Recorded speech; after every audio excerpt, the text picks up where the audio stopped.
Bonjour, dans cette vidéo je vais vous présenter le projet réseau de capteurs.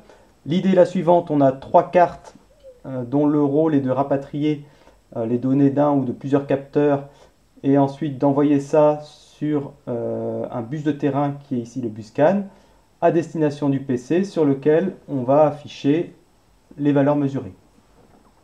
Et donc il va falloir programmer chacune des cartes pour interroger le capteur, mettre en forme la donnée sur le bus CAN. Et côté PC, il va falloir coder l'interface homme-machine. Si on détaille un peu l'architecture, on retrouve ici notre bus CAN, trois cartes de type Nucleo sur lesquelles on trouve un processeur de type Cortex M3. Alors, contrairement au Cortex M4, il n'y a pas d'unité de calcul pour les flottants, ce qui n'empêche pas de faire des calculs avec des flottes, mais ça prendra plus de temps tout simplement, puisque c'est traité de manière logicielle. Ensuite, sur la première carte, alors on a un actionneur qui est un servomoteur Robotis Dynamic Cell, donc un servomoteur dans lequel on trouve un moteur, une interface de puissance, des capteurs de courant de position et vitesse, et un processeur qui se trouve être le même que celui qu'on utilise ici, soit dit en passant. Et pour faire tourner le moteur, il faut lui envoyer des ordres, donc des trames, via une interface RS-232. Ensuite, on a un capteur de vitesse de vent, donc un anémomètre. Et donc on va réaliser un comptage pour connaître la position ou la vitesse de ce capteur. On a une deuxième carte sur laquelle on trouve un capteur de luminosité ou de distance. Donc on peut switcher entre les deux. Et une autre carte, un autre shield où on a un capteur de pression et un capteur d'humidité. Voilà, le dialogue avec la carte se fait via une liaison de type I2C. Alors, je vous rassure sur un point, on a vu précédemment les mécanismes pour l'I2C, maintenant on va être utilisateur de cette interface et les fonctions qui permettent d'interroger le capteur sont déjà présentes. Et donc la troisième carte, c'est également un dialogue en I2C à destination d'un capteur IMU, accéléromètre, gyroscope et magnétomètre. Si on détaille encore un peu plus, voilà, on retrouve les différents périphériques mis en jeu. Donc on trouve dans le microcontrôleur le processeur et donc une interface, un périphérique Buscan, voilà, pour échanger des informations avec le PC, le timer mis en jeu pour l'anémomètre, la liaison UART, ici on utilise UART 6 puisque UART 2 est déjà utilisé pour le debug si on en a besoin, et voilà les liaisons I2C mises en jeu sur les autres cartes. Je vais faire quelques commentaires sur le fonctionnement du Buscan, parce que a priori c'est quelque chose qu'on n'a pas encore vu. Alors on est sur une liaison de type asynchrone et half duplex. Alors, dans la section microcontrôleur, hein, vous avez des rappels sur ce qu'on avait vu en troisième année, et notamment tout ce qui est liaison série. Bon, on est sur une liaison, donc on distingue liaison série et parallèle. Hein. Les liaisons parallèles, c'est typiquement les bus de données, bus d'adresse qu'on trouve dans un système à processeur pour envoyer les informations, on va dire, le plus rapidement possible. Maintenant, dans le cas d'un dialogue avec un capteur ou d'une liaison longue distance, on envoie les bits les uns après les autres sur généralement un seul fil. Maintenant, on distingue une liaison asynchrone et une liaison synchrone. Donc, pour une liaison asynchrone, on tire uniquement un fil entre l'émetteur et le récepteur. Donc, ça suppose de se mettre d'accord sur la vitesse de transmission de part et d'autre pour savoir quand est-ce qu'il faut récupérer la bonne information. Tandis que pour une liaison synchrone, on a un fil supplémentaire qui est le fil d'horloge qui permet à l'émetteur d'imposer la fréquence au récepteur.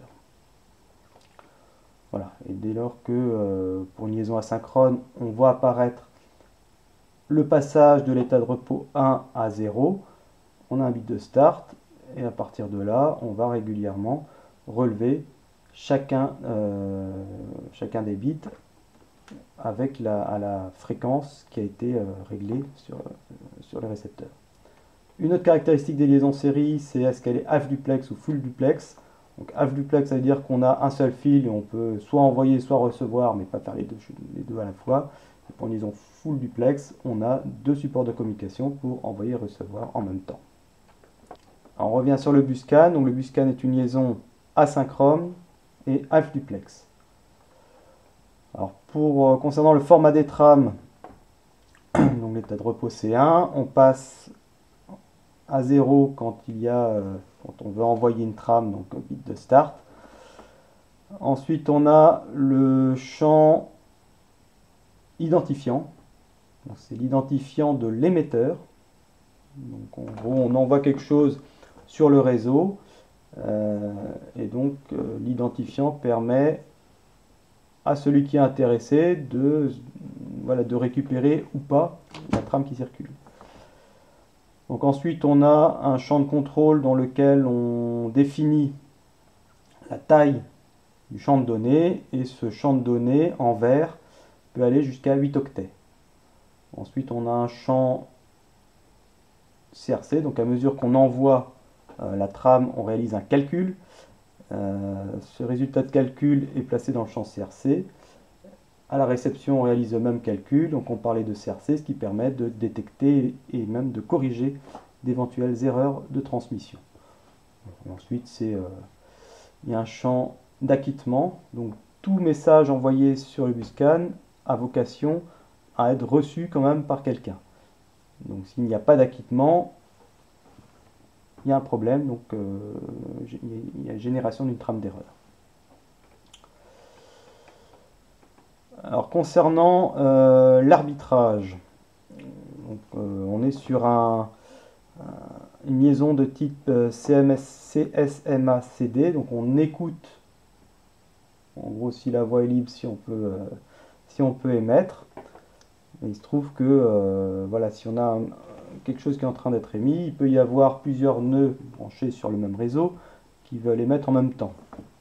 Donc si on a en compétition 3 nœuds qui émettent, ils vont commencer par générer le champ identifiant, et on a entre le niveau 1 et le niveau 0 un état dominant, un état récessif, et c'est le niveau 0 qui est le niveau dominant. Donc si jamais à un moment donné on voit apparaître simultanément un niveau 0 et un niveau 1, c'est le niveau 0 qui gagne, et finalement s'il y a en compétition 3 nœuds qui veulent émettre, c'est celui qui aura l'identifiant le plus petit qui va gagner, parce qu'il aura plus de 0, et les autres devront attendre pour émettre leur message. Concernant le champ identifiant, le format standard propose des identifiants sur 11 bits. On peut également avoir des identifiants sur 29 bits. Et tout ça peut cohabiter voilà, sur un même réseau, puisque ce qui va changer, c'est à mesure qu'on va envoyer les données, si on voit apparaître 2.1 dans la trame, c'est que ce qui suit, c'est encore de l'identifiant. Bon, pour ce qu'on aura à faire, on aura assez avec des identifiants sur 11 bits. Côté réception, on a un mécanisme de filtrage. Comme on a plusieurs éléments qui sont voilà, branchés sur le bus, donc dans notre exemple, on a voilà, nos 3 cartes. Donc il se trouve que ma carte qui veut envoyer la distance n'a pas besoin d'aller interrompre la carte d'à côté qui est en train de faire des calculs des accélérations et des vitesses angulaires. Moi ce que je veux, c'est que la carte qui envoie la luminosité envoie ce message uniquement au PC. Donc c'est pour ça qu'au niveau de chacune des cartes, et du PC également, on peut définir la liste des invités. Voilà, donc par exemple, ici je veux transmettre une donnée. Donc cette donnée, j'écoute déjà, je vérifie déjà que la voie est libre. Je transmets cette donnée avec un identifiant et donc la valeur que je veux transmettre. Et si le nœud 2 c'est le PC, j'aimerais bien récupérer cette donnée. Donc je peux définir une liste, ce que j'appelle la liste des invités. Donc tout de suite au niveau du périphérique, on a une petite zone mémoire où on va définir les identifiants acceptables. Donc l'identifiant est défini dans le nœud 2, il n'est pas défini dans le nœud 3, donc ça n'a pas d'effet, ça ne va pas interrompre le fonctionnement de mon processeur. Par contre, je vais bien déclencher une réaction sur le nœud 2 pour récupérer cette valeur. Alors, point de vue normalisation, le BUSCAN définit les deux couches, donc les couches physiques et liaison de données du modèle ISO. Après, il existe d'autres normes pour définir les couches de plus haut niveau, notamment la gestion des... comment gérer les erreurs quand il y en a, etc. Donc après, on trouve des protocoles de type CANopen, DeviceNet qui permettent de faire ces choses-là. Bon, nous, on va rester sur... on va se contenter des deux couches, les deux premières couches. Et bon, on va travailler à relativement bas niveau. Bon, pour ce qu'on a à faire, finalement, ce sera suffisant. Alors, quelques caractéristiques physiques du BUSCAN. Déjà, on a un codage NRZ, donc on a une polarité inverse entre les 1 et les 0. Donc, si on a autant de 1 et de 0, on va avoir une valeur moyenne de tension nulle. Bon, maintenant, on n'a pas de garantie d'avoir autant de 1 que de 0. Donc, après, le bit stuffing permet de régler en partie ce problème. Donc quand j'envoie 5 zéros consécutifs, j'ajoute un bit de polarité opposée. Et donc à la réception, je vais enlever ce bit, évidemment, puisque de la même manière, je vais constater qu'il y a 5 zéros qui se suivent. Donc les bits de stuffing ne font pas partie de l'information utile. Alors par ailleurs, on a une liaison qui est de type différentiel. Donc en gros, l'information, c'est ma différence de tension entre les deux fils de mon BUSCAN, ce qui fait que s'il y a une perturbation électromagnétique, généralement cette perturbation va affecter les deux fils et la différence de potentiel, elle va rester la même. Alors évidemment, on a besoin de rajouter un composant pour faire cette interface. Alors on a vu la trame de données, il existe d'autres trames qu'on ne va pas forcément utiliser. Alors il y a la trame de requête qui permet de réclamer une information. On peut l'utiliser ou pas, c'est vous qui voyez. La trame d'erreur permet d'indiquer aux autres nœuds qu'il y a un problème, par exemple qu'il n'y a pas eu d'acquittement. Donc on envoie cette trame d'erreur, vous voyez, qui est prioritaire puisqu'on en commence par des zéros. Donc on a un mécanisme où à un moment donné l'erreur est active, donc on signale régulièrement en interrompant les autres qu'il y a une erreur. Si jamais l'erreur n'est pas résolue, on va passer en erreur passive, et là on va continuer d'indiquer qu'il y a un problème sans perturber, sans interrompre les autres trames, et donc si ça persiste, on peut déconnecter le nœud. Alors on va maintenant passer en revue les différentes cartes pour étudier les différentes problématiques. Alors je commence par récupérer un workspace. Alors je vous propose d'utiliser l'environnement de développement STM32Cube IDE. Vous pouvez le télécharger, bon c'est gratuit, c'est multiplateforme, donc si vous avez un Windows, installez-le sur Windows, ça ira plus vite que sur une machine virtuelle. Mais bien évidemment, je vous encourage d'installer plutôt un Linux en dual boot si nécessaire. Ce sera toujours plus performant. Alors, donc j'ouvre ici STM32Cube IDE. Il y a besoin pour commencer de définir un workspace, donc un répertoire de travail. Donc moi, vous voyez que j'ai récupéré mon archive dans Download. Alors, je vous déconseille de travailler dans tout répertoire qui contient des accents ou des espaces. Ça posera problème à un moment donné.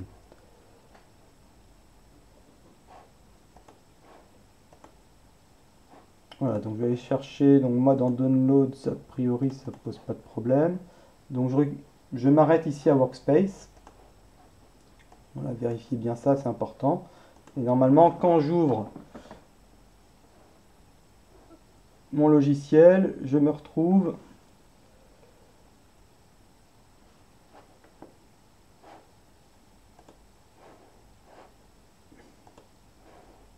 voilà, avec une arborescence et tout le projet. Bon, le mieux après c'est de voilà, fermer tous les fichiers qui sont présents. J'ouvre le main. Et donc j'ai un projet qui est commun pour les trois cartes. J'ai de la compilation conditionnelle. Donc, vous voyez, c'est ici en haut qu'on définit la carte qu'on va utiliser. Alors c'est bien pour commencer. Au bout d'un moment, c'est bien d'avoir trois projets distincts. Hein, parce que voilà, la compilation conditionnelle, ça risque après de mettre un peu le bazar.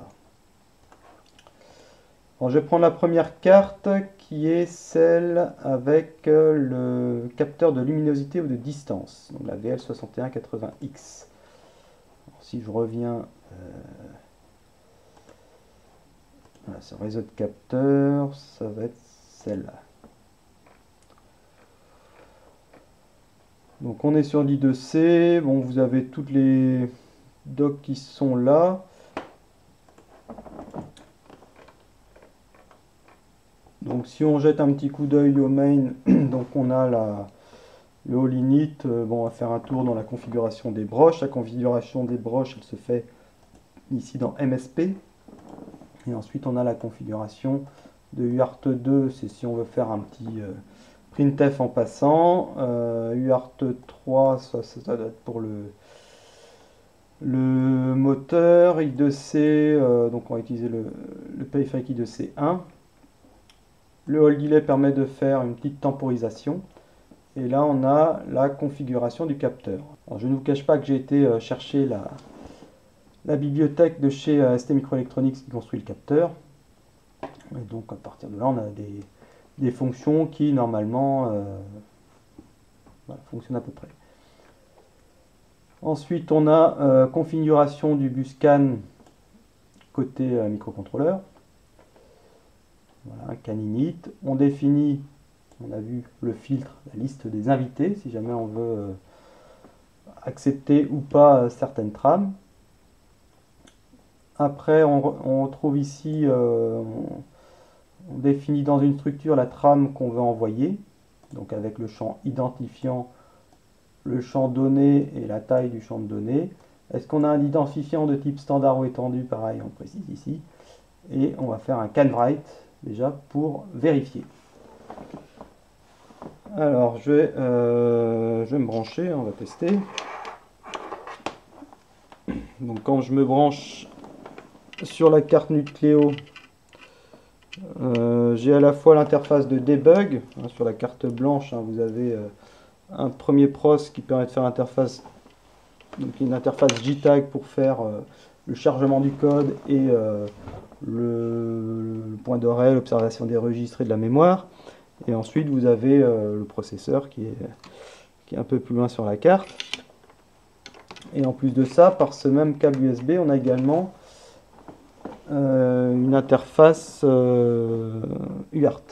Donc la liaison UART2 est transformée en liaison USB côté PC. Alors pour le buscan,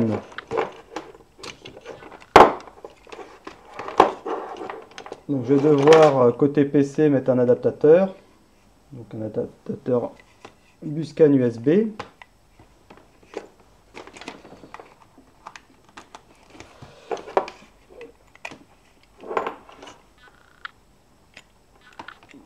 Voilà, et je me branche sur l'un des connecteurs, peu importe lequel, ils arrivent tous les deux au même point. Donc l'idée c'est que comme on en a deux, là après on peut brancher les différentes cartes les unes après les autres. Voilà, donc point de vue connexion, normalement ça c'est pas mal. Alors maintenant côté PC, il faut que j'autorise l'utilisation de la sonde buscan. Alors pour l'interface, vous pouvez faire ce que vous voulez, hein, il n'y a rien d'imposé. J'ai un point de départ pour le buscan avec Qt. Libre à vous d'utiliser autre chose. Alors, dans Qt, c'est là que je donne quand même quelques indications sur comment, pour brancher la sonde CAN pour que ça se passe bien.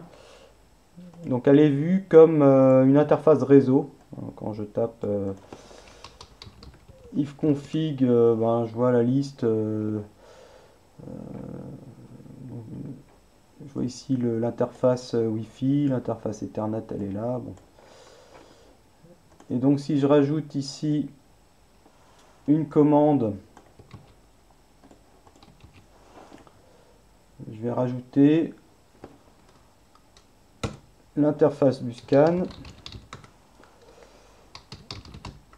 qui va avoir pour nom CAN0.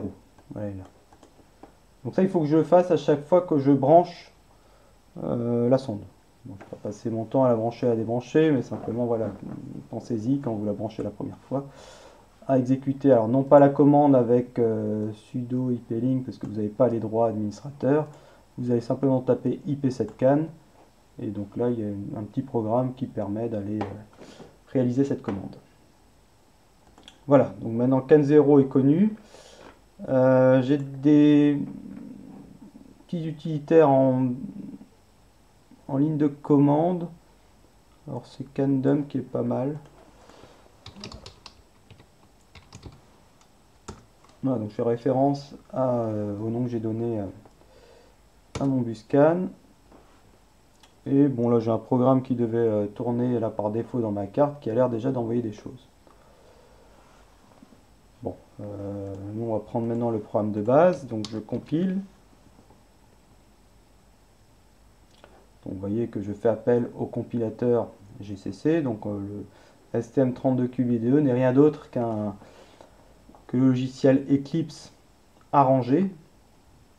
Donc il y a des plugins parmi lesquels on retrouve le compilateur ARMGCC et le debugger ARMGDB. Alors là je suis sur la vue, en fait il y a la vue édition et ici la vue debug. Donc voilà, si je veux tester je passe en debug. Et comme c'est compilé, que j'ai compilé sans erreur, parce qu'évidemment sinon ça pose problème, je crée donc un exécutable avec l'extension .elf, et c'est ce truc là que je vais envoyer sur ma cible. Alors on peut observer que dans debug configuration, vous voyez que on fait référence à cet exécutable, et donc comme debugger, donc je passe ici par l'interface qu'on appelle ST-Link. Voilà, donc comme j'ai une configuration de debug, c'est celle-là que je vais chercher pour faire le test. Donc ça a pour effet de charger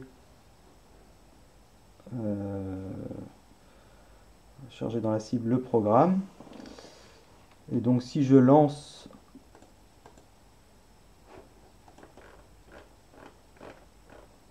le programme, alors je vais m'arrêter juste au niveau du canWrite, voilà ici.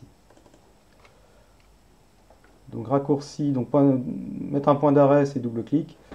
Et pour aller jusque là, je vais appuyer sur Resume ou F8. Voilà, donc j'appuie sur F8. J'arrive sur mon canWrite. Et donc quand je fais mon canWrite, vous voyez que voilà, j'ai reçu côté PC une trame buscan avec l'identifiant 0x55 et deux valeurs respectivement 1 et 2 que j'ai définies ici. Voilà, donc déjà ça marche. Maintenant,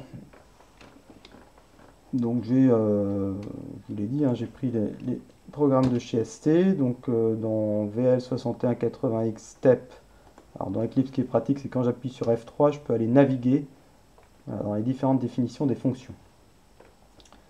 Donc voilà, ça c'est les fonctions de chez ST. Alors des fois, il y a beaucoup de fichiers pour pas grand chose, mais bon, moi c'est fonctionnel. Donc là-dedans, on fait les mesures soit de luminosité, soit de distance. Et à un moment donné, parmi toutes ces fonctions, il y a des printf qui permettent d'envoyer des choses sur la liaison série. Donc je rappelle que la liaison série, ça passe par ce câble USB. Donc je peux lancer une commande pour vérifier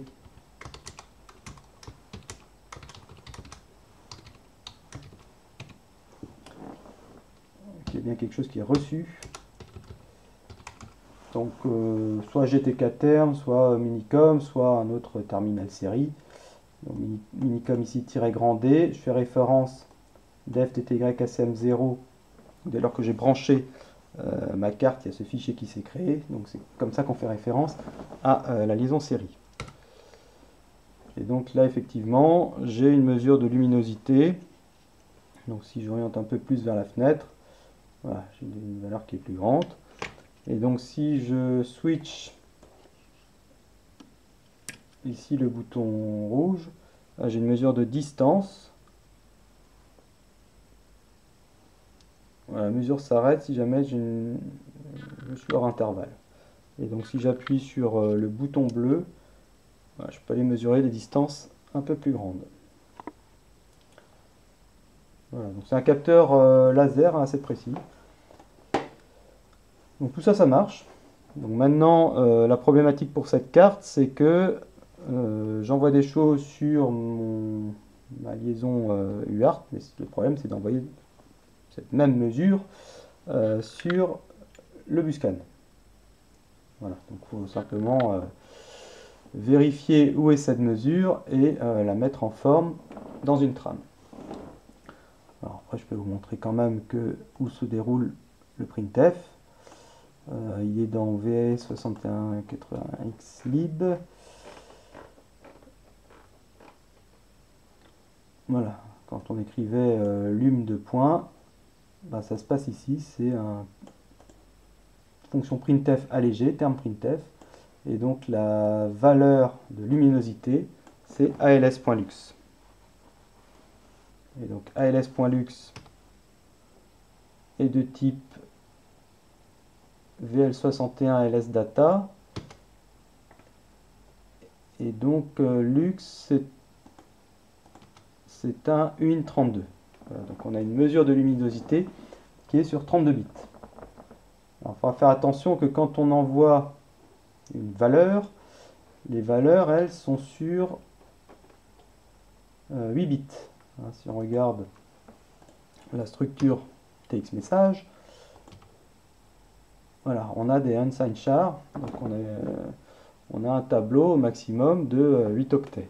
Donc si vous voulez envoyer 32 bits directement dans l'une des cases, il va vous dire pas de problème, mais je vais garder uniquement l'octet de poids faible. Donc ça veut dire que si vous avez une donnée de 16 ou de 32 bits, ben, il faut la saucissonner, donc il faut faire des décalages à droite de multiples de 8 pour récupérer chaque octet et les mettre dans chacune des cases. Donc là on a vu l'émission depuis la carte. Maintenant on va voir ce qui se passe en réception. Alors en réception déjà, on peut regarder quelle est la liste des invités. Donc on accepte des messages avec des identifiants 1, 2, 3, 4. Et donc si jamais on fait partie de la liste des invités, on a le droit de déclencher l'interruption. Et suite à cette interruption, on va se retrouver dans la callback liée à la réception d'un message avec le Buscan. Donc je vais placer ici un point d'arrêt. Et donc pour envoyer un message, j'ai pareil, possibilité de le faire en ligne de commande.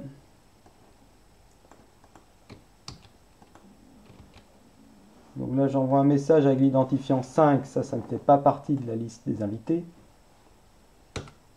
Donc il ne se passe rien, je ne m'arrête pas sur le point d'arrêt.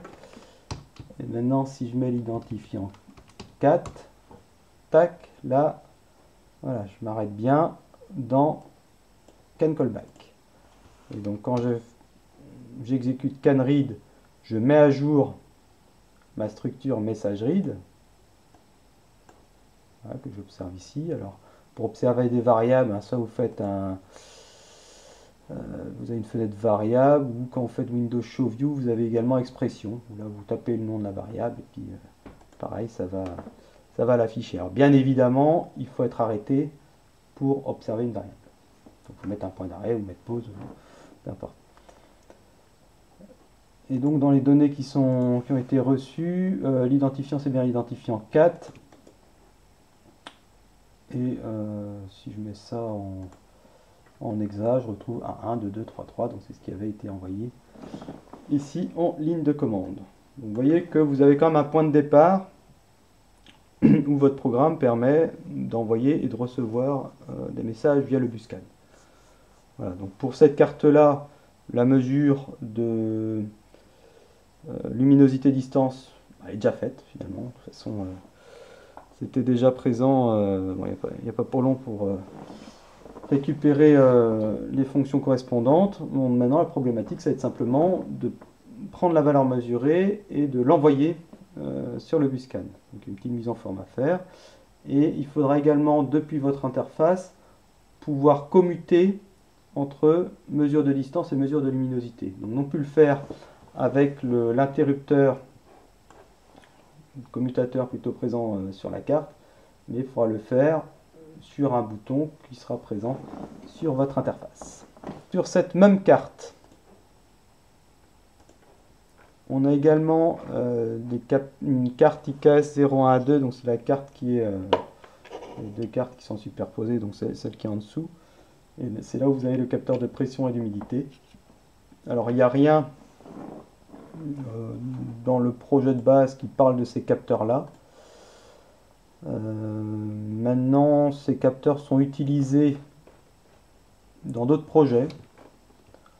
Donc, si vous allez dans le Bluetooth ou le LoRa, voilà, cette carte est utilisée. Donc vous pouvez trouver des fichiers relatifs à ces capteurs et bon, les importer. Alors normalement, voilà, on a un makefile automatique, donc le fait d'importer un fichier, normalement ça met à jour le makefile. Alors on va voir maintenant ce qui se passe avec une interface de type Qt. Donc si vous n'avez jamais utilisé Qt, vous importez, de toute façon vous importez le workspace avec tous les projets.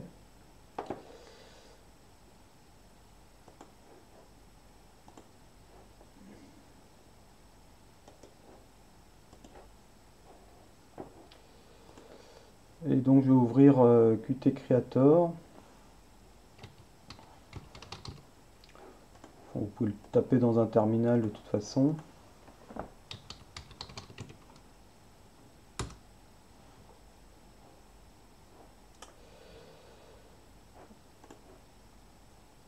Donc j'ai bien Workspace Qt ici. Donc j'ouvre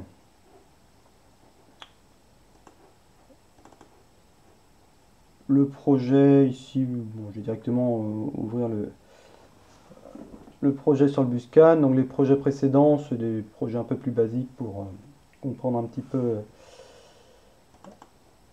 l'idée de Qt et de Qt Creator. Donc un projet, c'est un fichier .pro. Alors si jamais vous avez un petit problème à l'ouverture sur les postes de l'école, que vous ne pouvez pas appuyer sur Configure Project, j'ai détaillé la procédure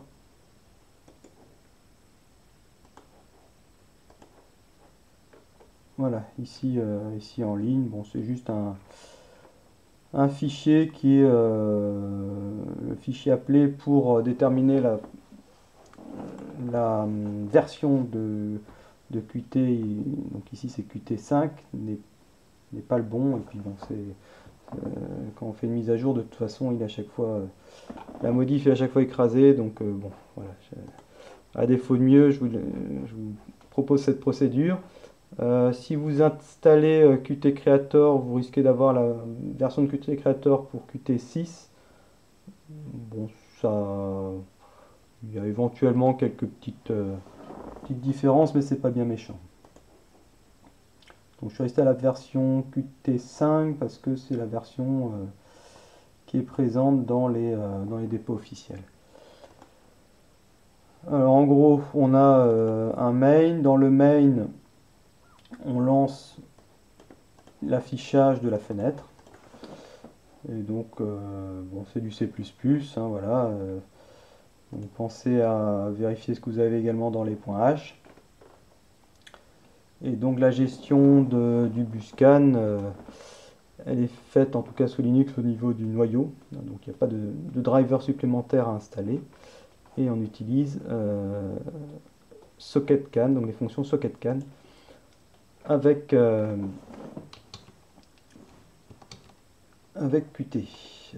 Alors je vais juste stopper, voilà. Il vaut mieux éviter d'avoir plusieurs programmes, hein, le CanDump, bon, c'est pas exclusif comme liaison, on peut éventuellement avoir plusieurs programmes qui font référence à Can0, bon, j'aime autant quand même couper si c'est pas nécessaire. Donc comme dans toute interface de développement, on compile pour créer l'exécutable. Donc l'exécutable, enfin le makefile pardon, est créé à partir de ce qu'on a dans .pro. Donc s'il y a des bibliothèques à indiquer, c'est ici que ça se passe. Une fois qu'on modifie le .pro, on fait un run qmake. Voilà, ici, voilà, ça redéfinit le makefile et ensuite on compile. Donc les résultats de compilation, c'est ici, donc compile output. Dans project, vous avez ici dans les kits de développement, qu'est-ce qu'on utilise pour compiler le C et le C++, la version de Qt. Voilà, donc vérifiez quand même s'il y a un doute sur différents éléments, parce que bon, il se pourrait que voilà, ils prennent un autre compilateur par erreur. Voilà, si je veux lancer mon programme, bah, c'est lecture. Et si je veux le débugger, c'est lecture avec le petit scarabée. Voilà, ce qui fait que s'il y a quelque chose qui semble poser problème, je peux mettre un point d'arrêt. Voilà, comme ça, quand j'envoie un message, tac, je peux aller observer les différentes variables.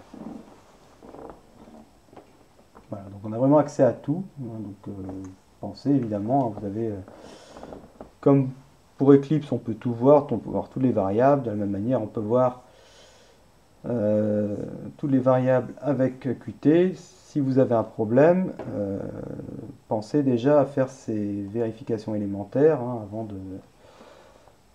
d'appeler. On est là pour ça, je ne dis pas le contraire, mais voilà, vous avez le droit aussi de vérifier 2-3 choses avant. Alors, j'envoie maintenant une donnée. Alors, en gros, ouais, on envoie quelque chose à l'identifiant 4. Donc j'envoie la valeur ici 5 là qui traîne. J'étais arrêté côté Eclipse, donc je relance quand même. Voilà.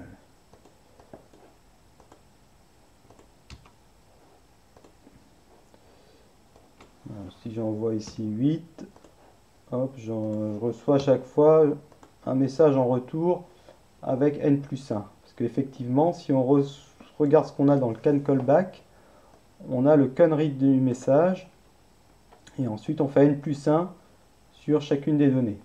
Et on envoie un message en retour. Alors ça ne sert strictement à rien, hein, qu'on soit bien d'accord.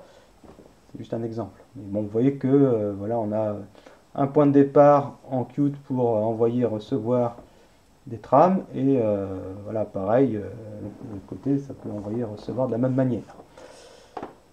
Donc maintenant, à partir de cette interface, il faudra que vous ayez un bouton qui permet de switcher entre luminosité et distance, que vous ayez l'affichage de la luminosité, une autre case avec l'affichage de la distance, une autre case avec qu'est-ce qu'on avait, la pression, l'humidité, bon voilà, toutes les valeurs des différents capteurs.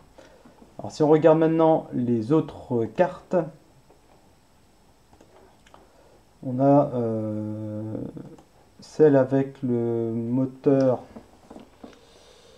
Dynamic Cell et l'anémomètre. Donc pensez à rajouter une alim là pour le moteur, on a besoin de 12 volts. Bon après, bon, voilà, les branchements sont indiqués là. Donc il y a également un on-off sur la carte. Pensez à pareil à l'activer. Et on doit avoir un switch ici qui traîne. Donc celui-là il doit bien être voilà, côté connecteur. Bon, dans le programme là vous avez Voilà, de quoi lancer le moteur. Donc sur le moteur, vous avez aussi une LED. Donc voilà, si elle clignote et que le moteur tourne avec ses différentes commandes, c'est que c'est bon. Donc quand on veut faire tourner le moteur, il faut que au préalable envoyer la commande torque on et ensuite on lui envoie une consigne de vitesse. Alors l'une des fonctionnalités de cette carte, ça va être de pouvoir contrôler le moteur depuis l'interface, on va faire tourner ou pas, et également d'avoir une réaction quand il y a trop de vent. Donc on va dire trop de vent avec l'anémomètre, comme pour un store. Hein, s'il faut rabattre le store quand il y a trop de vent, il faut une réaction entre ce qui est mesuré et la commande du moteur. Donc l'anémomètre, c'est simplement une lame qui vient faire contact ou pas à mesure que ça tourne. Donc, si on relie ce signal sur une entrée d'horloge d'un timer, ici timer 1 clock, on va avoir incrémentation de la valeur courante de comptage. Bon, si on laisse ça comme ça, ça va s'incrémenter jusqu'au débordement du timer. Et on a simplement une mesure de la position. Ce qu'on veut, c'est une mesure de la vitesse. Donc une vitesse, c'est une variation de position pendant un intervalle de temps. Je peux définir mon intervalle de temps avec un autre timer, ici le timer 3, donc qui se traduit ici dans mon code. Je peux initialiser ici mon timer pour fonctionner sur interruption et je vais lui dire que tous les 200 millisecondes par exemple, je vais dans l'interruption liée au timer, ce qui me fait atterrir dans le HAL timer period elapsed callback. Et à chaque fois que je vais là-dedans, je relève la valeur de timer 1 et je le remets à 0. Donc pour ce faire, vous avez des fonctions relatives au timer 1 pour récupérer la valeur courante de comptage ou pour le remettre à 0.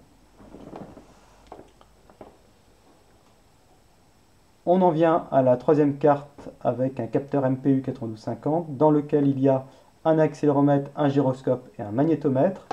Alors le but du jeu ici, c'est de contrôler l'orientation d'une forme ici avec OpenGL. Donc on doit réceptionner les positions angulaires. Et donc quand on va bouger la carte, ça va bouger la forme étant donné la position mesurée. Bon, le magnétomètre, lui, il n'apporte pas grand-chose à la mesure, donc on va le mettre de côté. Et donc on a les fonctions là qui sont déjà disponibles. Donc c'est dans le fichier MPU 9250. Donc il y a une initialisation qui est faite. Hein, cette fonction est bien sûr appelée au début du programme. Donc le AK8963, ça c'est le magnétomètre, donc ça on ne l'utilise pas de toute façon.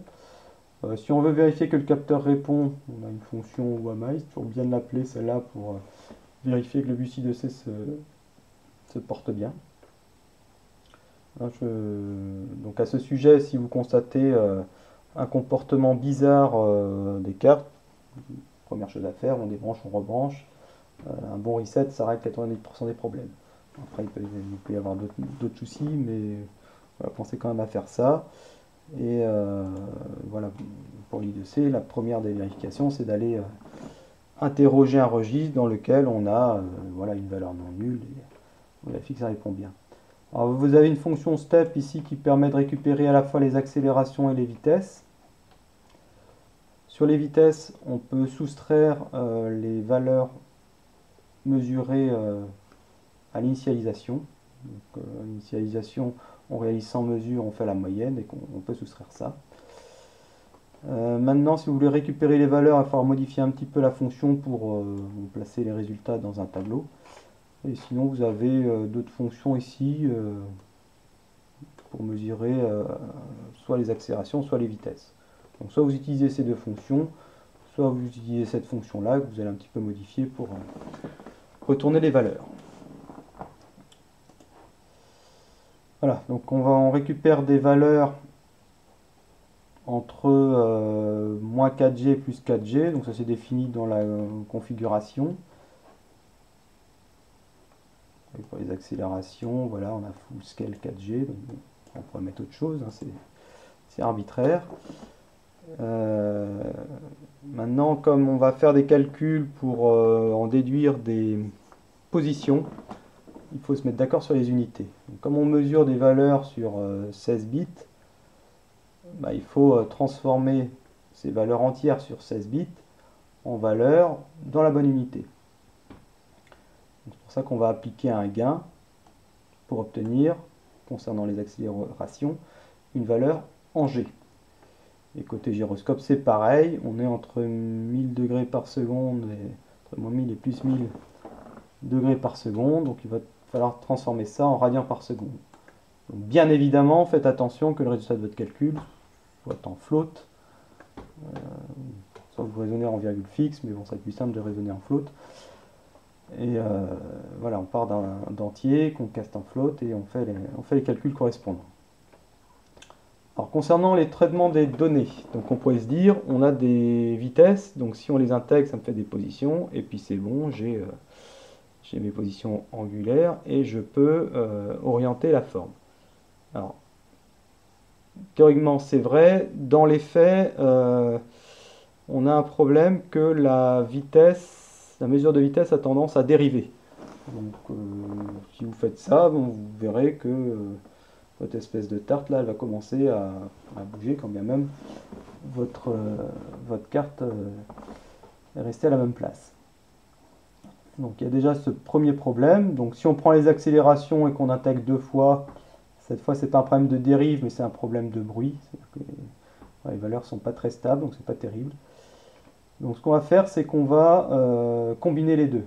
Donc on va prendre à la fois les accélérations et les vitesses pour en déduire les positions. Donc comme ça, les défauts des deux mesures seront compensés l'une par l'autre.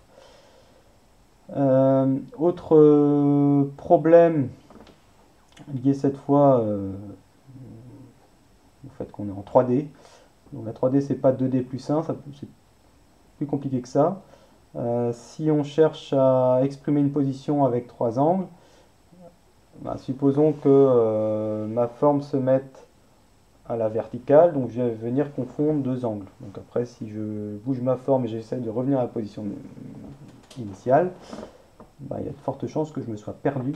C'est ce qu'on appelle le problème du blocage de cardan, le gimbal lock. Donc pour pallier ce problème, on exprime une position non pas avec trois valeurs, mais avec 4, tout simplement, pour ne pas se perdre. Et dans cette optique, on utilise des quaternions qui permettent de représenter un repère mobile par rapport à un repère fixe avec 4 paramètres, dont l'angle du repère mobile par rapport au repère fixe. Voilà, alors c'est pas simple, hein, on va pas rentrer dans les détails, c'est pas le but. Mais voilà, pour que ça se passe bien, en tout cas, on va faire les calculs et représenter notre position avec ces quaternions qu'on va mettre à jour toutes les périodes d'échantillonnage. Donc il faudra être extrêmement vigilant sur la cadence à laquelle on va faire nos mesures. Donc ici, ça va être TE. Et donc pour brasser finalement les vitesses et les accélérations, donc on a dit, on a des vitesses qui permettent par intégration de connaître une position qu'on exprime par des quaternions. Donc on a dit qu'il y avait une dérive. Donc on va se dire, on a une position, cette position on la dérive pour avoir pour mesurer l'accélération de la gravité. Et on va, avec l'accéléromètre, mesurer cette même gravité. Et donc la comparaison entre la gravité effectivement mesurée et celle estimée à partir de la mesure de la vitesse permet de corriger la dérive en vitesse. C'est ce qu'on appelle de la fusion de données ou du filtre de Kalman. Donc là on a un petit algorithme qui est un petit peu optimisé pour que ça se calcule plus rapidement. Voilà, donc pour résumer, on a nos vitesses, nos accélérations, on les multiplie par le gain pour être dans la bonne unité, on a un algorithme de Magic là, que vous pouvez récupérer et intégré à votre projet, qui permet d'avoir la position normalement stabilisée et bon, sans possibilité de se perdre. Et à partir de ces quaternions, on peut en déduire les angles de l'air, puisque c'est cela qu'on a besoin pour orienter la forme. Donc là, on a besoin qu'ils soient en degrés côté OpenGL. Voilà. Et là, on utilisera à ce moment-là la fonction setAngle pour mettre à jour les angles. Une petite remarque en passant. Donc vous avez un timer, voilà, pour relever les trames. Ça ne marche pas sur interruption à côté PC. Donc tous les millisecondes, je vais relever ma trame et il faudra utiliser un autre timer plus lent, je propose 20 millisecondes, pour mettre à jour le dessin 3D avec OpenGL. Voilà, donc on a fait à peu près le tour des cartes. Donc on va se retrouver donc, pendant environ 12 UC, soit en salle 21, soit en B15. Donc comme il y a une note issue des TP, ben, voilà, on fera le point en fin de parcours pour voir ce qui marche ou pas. Donc en gros, chaque carte doit avoir un identifiant différent, tant qu'à faire. Donc là, il faut que vous utilisiez bien le champ identifiant des tramcans. Donc si vous avez toutes les données qui sont récupérées et affichées sur l'IHM, au moins en mode texte, bon, bah, le contrat est rempli. Les échanges doivent être périodiques, c'est-à-dire qu'il ne faut pas venir appuyer sur un bouton pour déclencher le dialogue, ça sert tout seul. Bon, si en plus de ça, vous mettez un petit truc du genre petite barre de progression, quelque chose pour afficher un capteur, bon, il y a un petit plus. Si la OpenGL est utilisée correctement, donc ça suppose que vous ayez réussi à intégrer OpenGL à votre projet. Pas forcément immédiat, mais voilà, donc ça fait 2 points. Si l'algorithme de Madgwick ou équivalent est fonctionnel, ça fait 2 points. 3 points pour données de pression, température, humidité récupérées et traitées avec un affichage avec 2 chiffres après la virgule. J'insiste là-dessus. Le moteur est contrôlable depuis l'IHM, donc vous n'avez qu'un bouton pour faire marche arrêt. Il y a une réaction quand on tourne l'anémomètre, que ça va un petit peu trop vite, le moteur doit se mettre à tourner. Et on va pouvoir commuter entre mesures de luminosité et de distance depuis l'IHM. Donc faites attention de respecter les identifiants, que l'identifiant que vous envoyez depuis votre PC soit dans la liste des invités côté carte pour la mesure luminosité distance. Voilà, donc si vous avez des questions d'ici les séances de labo, vous n'hésitez pas à m'écrire et sinon rendez-vous la semaine prochaine.